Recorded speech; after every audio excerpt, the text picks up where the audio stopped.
मंगल भवन। दोस्तों, 90 के दशक का सुपरहिट एवं लोकप्रिय धारावाहिक रामायण को आज कौन नहीं जानता। रामानंद सागर द्वारा निर्मित रामायण ने पूरे विश्व में खूब नाम कमाया। 33 साल बाद भी जब टेलीविजन पर दर्शकों ने रामायण का प्रसारण देखा तो उसे उतना ही प्यार दिया जितना 33 साल पहले मिलता था। इससे ये पता चलता है कि बदलते समय के साथ भी धारावाहिक रामायण की लोकप्रियता व चमक धूमिल नहीं हुई। दोस्तों, आज भले ही छोटे पर्दे पर न जाने कितने निर्माताओं ने अपने अपने रामायण पेश किए, पर रामानंद सागर की बनाई रामायण का रिकॉर्ड कोई तोड़ न सका। आज भी जब राम, सीता और लक्ष्मण की बात होती है तो आंखों के सामने रामायण के किरदार ही नजर आते हैं। दोस्तों, रामायण को आप सभी ने टीवी पर देखा होगा, पर इस वीडियो में हम आपको रामायण से जुड़ी कुछ ऐसी अनोखी बातें बताएंगे जिसे आपने अभी तक सुनी नहीं होंगी। लेकिन दोस्तों, यदि आप चाहते हैं कि हमारे चैनल की गाड़ी यूं ही चलती रहे तो वीडियो के नीचे दिए लाइक बटन को अभी दबा दें। दोस्तों, सबसे पहले जानते हैं धारावाहिक रामायण के कुल बजट की।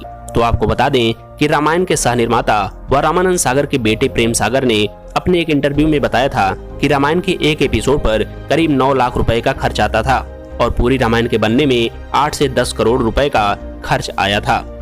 दोस्तों, जानते हैं धारावाहिक रामायण की कुल कमाई की। तो आपको बता दें कि 90 के दशक में जब टीवी पर रामायण का प्रसारण होता था तो दूरदर्शन के अनुसार रामायण के एक एपिसोड से करीब 40 लाख रुपए की कमाई होती थी और पूरी रामायण से 35 से 40 करोड़ की कमाई हुई थी। दोस्तों, अब जानते हैं धारावाहिक रामायण की शूटिंग की। तो आपको बता दें कि रामायण की अधिकांश शूटिंग महाराष्ट्र के उमरगांव स्टूडियो में हुई, जो मुंबई से करीब 15 मील की दूरी पर था और रामायण की कुल शूटिंग में 550 दिनों का समय लगा। तो अब जानते हैं कि रामायण में अभिनय करने वाले किस कलाकार को रामायण में काम करने के कितने रुपए मिले। दोस्तों, सबसे पहले बात करें यदि अंगद की भूमिका निभाने वाले एक्टर बशीर खान की, तो उन्हें रामायण में काम करने के 6 से 8 लाख रुपए मिले। वहीं सुग्रीव यानी श्याम सुंदर कलानी को 10 से 12 लाख रुपए मिले थे। रावण का किरदार निभाने वाले एक्टर अरविंद त्रिवेदी को 30 लाख, तो हनुमान यानी दारा सिंह को 35 लाख रुपए मिले।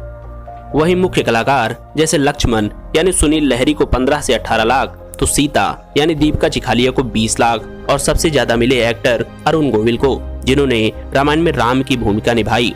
तो इन्हें पूरी रामायण करने के करीब 40 लाख रुपए दिए गए थे। बाकी मुख्य कलाकार जैसे कौशल्या, सुमित्रा, कैकेयी, दशरथ, कुंभकर्ण, मेघनाथ, विभीषण, सुमंत आदि को 1 से 5 लाख रुपए दिए गए। दोस्तों, अब बात करते हैं कि रामायण का पहला एपिसोड टीवी पर कब प्रसारित किया गया। तो आपको बताएं कि भारत सरकार द्वारा मान्यता प्राप्त धारावाहिक रामायण का पहला एपिसोड टेलीविजन पर भारतीय सरकारी चैनल दूरदर्शन पर 24 जनवरी 1987 को प्रसारित किया गया। दोस्तों, क्या आप जानते हैं कि रामायण के एक एपिसोड पर कितना खर्च आता था। तो आपको बता दें कि एक इंटरव्यू के दौरान रामायण के सह निर्माता प्रेम सागर ने बताया कि रामायण के एक एपिसोड पर करीब 9 लाख रुपए का खर्च आता था। दोस्तों, रामायण को आज शिखर तक पहुंचाने में विशेष योगदान रहा इसके गीत संगीतों का। मेरे लखन दुलारे बोल कछु बोल मत भैया को रुला रे बोल कछु बोल। राम नाम आधार जिन्हें वो जल में राह बनाते हैं, जिन पर कृपा राम करे वो पत्थर भी तिर जाते। रात अंतिम यही रात भारी, बस एक रात की अब कहानी है सारी। यही रात अंतिम यही रात भारी।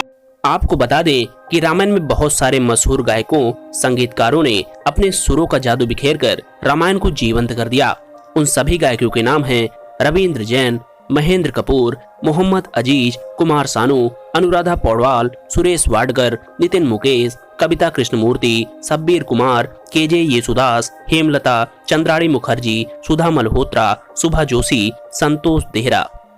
दोस्तों, आपके मन में ये सवाल तो उठता ही होगा कि आखिर इतने सुंदर धारावाहिक में काम करने के बाद अब 33 साल बाद ये किरदार क्या कर रहे हैं। तो आपको बता दें कि रामायण में राम और लक्ष्मण का किरदार निभाने वाले एक्टर अरुण गोविल और सुनील लहरी दोनों मिलकर मुंबई में राम लक्ष्मण प्रोडक्शन हाउस नाम की एक कंपनी चला रहे हैं। तो वहीं सीता यानी दीपिका चिखालिया अपने पति के कॉस्मेटिक कंपनी में मार्केटिंग हेड के रूप में काम कर रही हैं। दोस्तों अब हम आपको बताते हैं कि रामायण कैसे बनी थी, यानी रामानंद सागर के मन में रामायण बनाने के विचार आया कैसे था। तो आपको बता दें कि रामानंद सागर एक बड़े फिल्मकार थे और उन्होंने कई सारी सुपरहिट फिल्में फिल्म इंडस्ट्री को दी थी। ऐसे ही एक बार किसी फिल्म की शूटिंग के लिए वे और उनकी पूरी टीम विदेश गई हुई थी। तभी शूटिंग के बाद वे एक होटल में ठहरे, तभी उनकी नजर वहां रखे एक कलर टीवी पर पड़ी। भारत में उस समय केवल ब्लैक एंड व्हाइट टीवी ही चलती थी। जब उन्होंने वहां पर कलर टीवी को देखा तब उन्होंने फैसला कर लिया कि अब मैं फिल्में छोड़ रहा हूं और अब मैं टीवी की दुनिया में जाऊंगा। तभी उन्होंने रामायण, कृष्णा और माँ दुर्गा सीरियल बनाने की बात भी मन में ठान ली।